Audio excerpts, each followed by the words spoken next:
Salam sejahtera Malaysia. Denyut nadi suara rakyat bergema di channel ini. Terima kasih kerana bersama-sama di channel ini untuk mendapatkan berita-berita terkini. Bagi anda yang baru, jangan lupa tekan butang subscribe, like dan share. Malaysia kita punya, kita jaga sama-sama. Salam sejahtera Malaysia. Apa kau rasa oren? Apa kau rasa oren? Itu orang Sabah punya ayat bila seseorang itu terciduk. Apa kau rasa oren? Itu mungkin yang paling sesuai untuk Sanusi. Bukan main lagi hari itu. Dia kata bila-bila masa ada cukup nombor lah, itulah inilah, macam-macam lah. Mana yang cukup nombornya? Mana yang cukup nombornya Sanusi? Kali ini kamu terciduk habis. Bukan cukup nombor, ini makin kurang.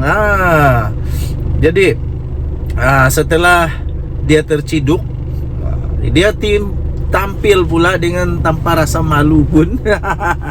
Tanpa rasa malu pun, tenang saja dia kata, ahli parlimen bersatu, ahli sokongan kerana tiada peruntukan, kata Sanusi.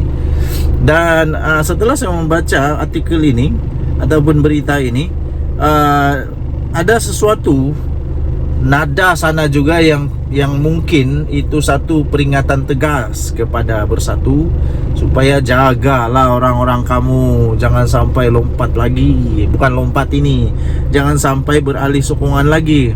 Ini terjadi setelah ahli parlimen bersatu terbaru, ahli parlimen bersatu terbaru mengumumkan menyokong Datuk Seri Anwar Ibrahim kerana sudah terciduk. Tiba-tiba muncullah Sanusi tanpa rasa malu pun. Dia kata ahli parlimen bersatu, ahli sokongan kerana tiada peruntukan, kata Sanusi. Jadi kalau nak dapat peruntukan sebenarnya, seperti yang kata Datuk Seri Anwar Ibrahim, hanya perlu berbincang dengan Timbalan Perdana Menteri Fadilah Yusof kalau saya tidak silap, untuk membincangkan, merundingkan tentang peruntukan. Tapi tak ada buat pun. Jadi sekarang muncullah seorang lagi yang mengumumkan sokongan kepada Datuk Seri Anwar Ibrahim. Perikatan Nasional PN berharap tidak ada lagi ahli parlimen daripada Bersatu yang membuat pengumuman menyokong kepimpinan Perdana Menteri Datuk Seri Anwar Ibrahim selepas 6 wakil rakyat parti itu berbuat demikian setakat ini. Sabar kamu Sanusi. Sebab menurut pendedahan daripada ahli parlimen yang daripada Bersatu itu, kamu masih ingatkah? Dia kata ada mungkin 7-8 orang. Ini baru seorang. Dan dia kata mungkin itu dibuat pada Februari. Tapi sekarang masih Januari, Pakcik Sanusi. Masih Januari dah ada satu. Masih ada satu. Kita ingat lagi dulu, Razi Jidin, Taqiyuddin, Hamzah Zainuddin tampil dan mengatakan tiada. Alih-alih habis-habis je mereka buat kenyataan, tak begitu lama pun 2 orang dah sokong Datuk Seri Anwar Ibrahim. Kita tengok pula kali ini pengarah pilihan raya PN Datuk Seri Muhammad Sanusi Maknor yang berharap tidak ada lagi. Tapi menurut kenyataan daripada daripada ahli parlimen PN atau daripada Bersatu, yang dia kata 7-8 orang ini baru seorang. Jadi ada 6 lagi kot. Ketua Pengarah Pilihan Raya PN Datuk Seri Muhammad Sanusi Maknor menyifatkan keadaan itu berlaku berikutan tekanan yang dialami wakil rakyat berkenaan apabila mereka tiada peruntukan kewangan yang mencukupi untuk menjaga kawasan masing-masing. Begini saja, kalau Sanusi tak mahu, tak apalah, janganlah. Tapi ahli parlimen lain perlu. Bukan semua ahli parlimen kaya raya. Bukan semua orang ahli parlimen jutawan-jutawan, ada duit juta-juta. Ada yang tak ada, ada yang tak banyak duit. Jadi perlu untuk berbincang, perlu untuk berunding tentang itu peruntukan. Jadi janganlah halang-halang mereka untuk berunding, untuk dapat peruntukan. Katanya, saya rasa itu pun sejenis tekanan. Dia, kerajaan pusat, membiarkan wakil rakyat itu kelaparan dan dibiarkan tanpa peruntukan kepada ahli parlimen kerana tekanan berlaku di kawasan takbirnya. Orang tuntut macam-macam tapi dia tak ada kemampuan. Tahu pun itulah betul lah tu. Jadi sampai dia letih, dia terpaksalah sokongan Perdana Menteri. Saya harap itu yang terakhirlah. Orang pun tak lagi lah semua atas dunia ini. Dah jadi wakil rakyat, tak ada bajet, jadi tekanan kat dia, lama-lama pun akan panas katanya. Tahu pun. Tahu pun. Kita tengoklah lepas ni siapa lagi. Nah, ini baru setahun. Ada 4 tahun lagi Pakcik Sanusi untuk bertahan. Tahan kah untuk 4 tahun tak ada bajet? Parlimen yang lain dah maju, parlimen yang lain tak pandai baju-baju sebab harap duit poket sendiri. Nanti ada pula MP yang ada pula MP yang tiba-tiba merungut kata, mengadu kata terpaksa duit sendiri untuk pergi bagi sedekah dan untuk orang mati dan sebagainya. Sedekah tu memang pakai duit sendiri, bukan pakai duit orang. Beliau berkata demikian ketika ditemui selepas merasmikan Pesta Buku Pokok Sena 2024 di Dewan Serbaguna. Okey, jadi untuk mendapatkan berita lengkap tentang perkara ini, anda boleh layari di Sinar Harian atau DBH Online, dbhonline.com.my. Tajuk dia Ahli Parlimen Bersatu, Ahli Sokongan Kerana Tiada Peruntukan, kata Sanusi. Dan jadi Suara Rakyat bergema di channel ini. Jangan lupa tekan butang subscribe, like dan share. Malaysia kita punya, cinta Malaysia aku. Kita jaga kita, bye-bye. Salam sejahtera Malaysia. Denyut nadi Suara Rakyat bergema di channel ini. Padan muka. Padan muka. Padan muka lah. Cakap jangan sembarang cakap.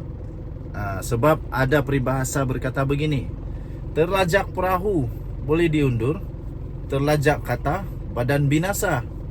Walaupun penuh dengan semangat, walaupun penuh dengan excitement, walaupun penuh dengan keterujaan, fikir dulu sebelum cakap. Jangan sampai terkena baru nak mengaku salah. Sebab waktu tu, lepas tu dah rosak nama sendiri, dah rosak nama orang yang terlajak dikatakan itu. Akhirnya Istana Negara membuat laporan polis terhadap Cikgu Bard. Cikgu Bard ini dah banyak kontroversi sekarang. Tapi paling terbaru ini yang paling padu lah. Sampai Istana Negara sendiri belum pernah ni.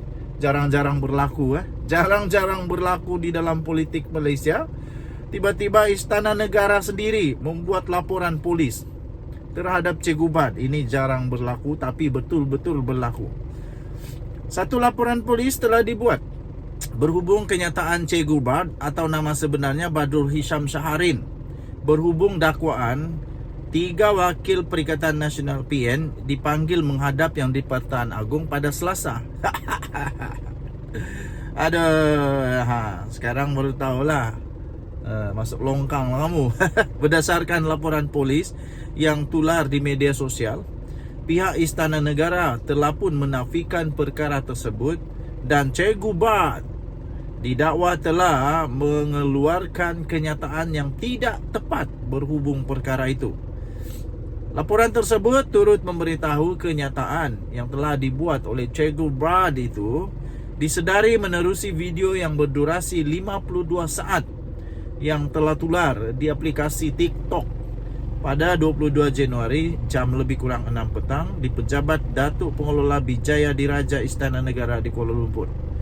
Nah, tuan-tuan dan puan yang dihormati sekalian, mungkin Cikgu Bard dah lupa sekarang yang ada TikTok, ada Instagram, ada X, ada macam-macam lagi platform yang sekarang kita cakap 20 saat kemudian seluruh dunia dah tahu.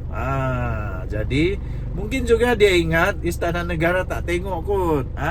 Jadi sekarang Istana Negara sendiri tengok dan membuat laporan polis. Sehubungan itu, satu laporan polis telah dibuat di Balai Polis Travers di Kuala Lumpur pada Isnin jam 8.35 malam.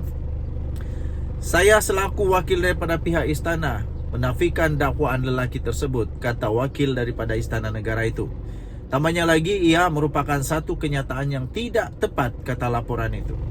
Jelasnya, laporan polis dibuat bagi membolehkan pihak polis mengambil tindakan lanjut berhubung video terbabit. Video tersebut telah tular di aplikasi media sosial sejak ketika itu.